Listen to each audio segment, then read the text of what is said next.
Hey everyone, my name's Jesus Gringo and I'm coming to you from San Pedro Nicolas Romero, just outside Mexico City.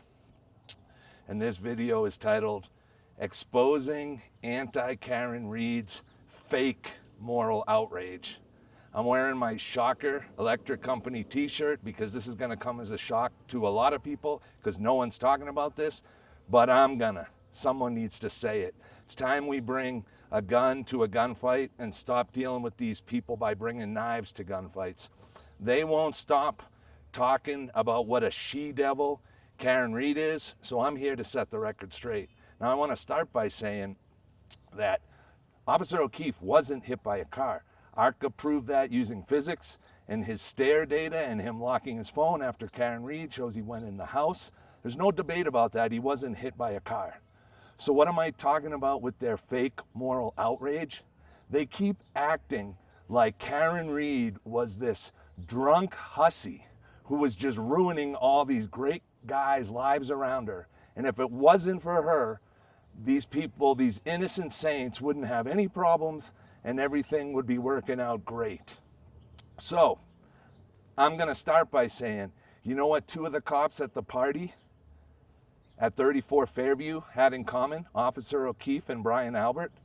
They both have brothers who either killed someone drunk driving or seriously hurt someone drunk driving. Brian Albert's brother, Chris, killed someone drunk driving. He fled the scene. I think he was on the run for 2 days.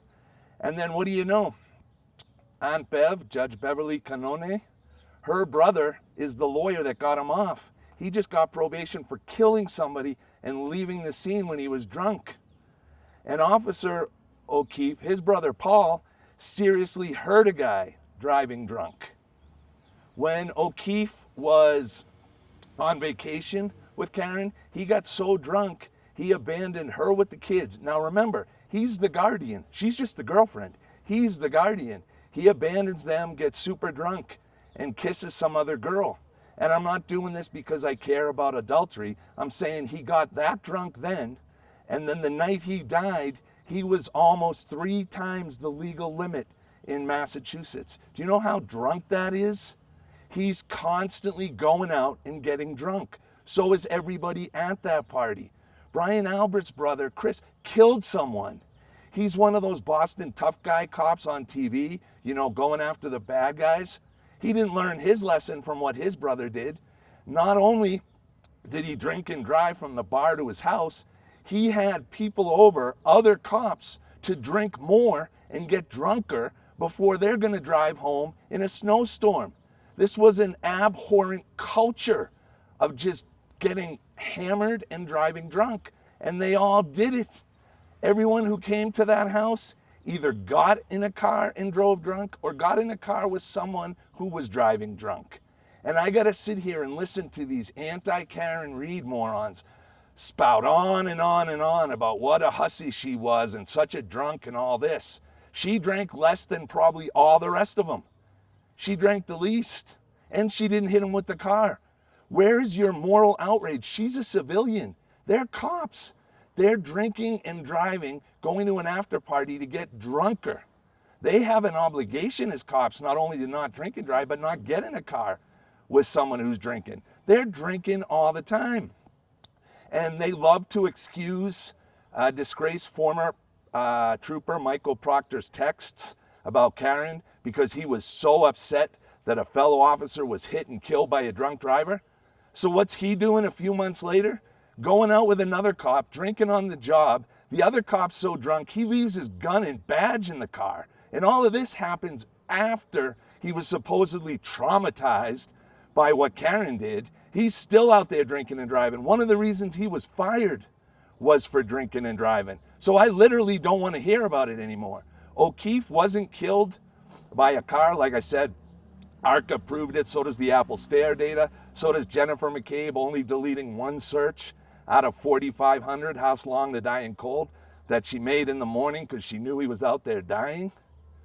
So we know all that, and this is just beyond outrageous that all of them go out and get hammered all the time, don't take anyone into consideration, and they 2 of the 3 cops at the after party have brothers that either killed someone or seriously injured someone. But I'm going to take it a step further. I'm against drunk driving, and yeah, we got to punish people that drunk drive. I 100% support it, and that's the way it's got to be. But I'm not going to be a hypocrite and look down on people like I'm holier than thou when everyone I knew when I was younger, I grew up in Westwood, 4 miles from Canton, we all drove drunk. I honestly didn't drive drunk that much. I hated driving, so I would just say like I couldn't get my parents' car. But I got in the car with people who were drinking and driving all the time, all the time. We're not special. We just got lucky that we never ran somebody over or never killed anybody. One of my friends was with another friend after high school, and they drove into a brick wall, and one of them died driving drunk. The other one was paralyzed for a while, but eventually recovered. Like, we did it all the time. So you have every right to be like, drunk drivers need to be punished. But any one of you watching this, whoever drove drunk needs to get off the high horse. That's what I'm talking about. This, oh, she's such a drunk. Not like every single person probably in that bar that drove home that night was drunk and over the legal limit. Like, I'm just sick and tired of these drunken cops, basically frat boys, who wanted him to come over and beat him up. And Jen McCabe, like, out of high school, was the one arranging it all, because Higgins probably had his feelings hurt that Karen was ghosting him. Now, I agree they didn't mean to kill him. It was probably an accident, and then they panicked, so I'm not saying they were planning murder. But it was like high school frat boys going out to the bar, getting drunk. O'Keefe's 3 times the legal limit. They're going to a house to what? Drink more in a snowstorm? And all the anti-Karen Reed people are like, oh, look at that hussy, look at that drunk. Give me a fucking break, you fucking assholes. You know everything I'm saying is true. What she exposed was a completely drunken frat boy culture in the Boston police. Now, I am sorry Officer O'Keefe died, and I want justice for him because he was beaten to death. And had she actually hit him, yeah, she would have to go to jail, but I'm not going to sit there and demand a guy who gets drunk all the time to the point he's 3 times the legal limit and Karen's drinking. He's the guardian of 2 minors. She's not the guardian, she's the girlfriend. He's the guardian. And he's so plastered he leaves him behind on vacation to go make out with some girl. He gets 3 times the legal limit at 34 Fairview. And again, I'm not blaming the victim for getting hit because he didn't get hit by a car. He got beaten up by the police. But I'm saying if he had been hit by a car, I'm not going to sit there and be like, oh my God, he demands all this moral justice. He willingly got in the car. He knew his brother seriously hurt someone. I'm sure he knew Brian Albert's brother killed someone. And just so happens that Judge Beverly Canone, Aunt Bev, it was her brother that got him off, meaning she should have recused herself just for that, considering it was Brian Albert's house, but she wouldn't do it. So I'm just sick and tired of hearing about this.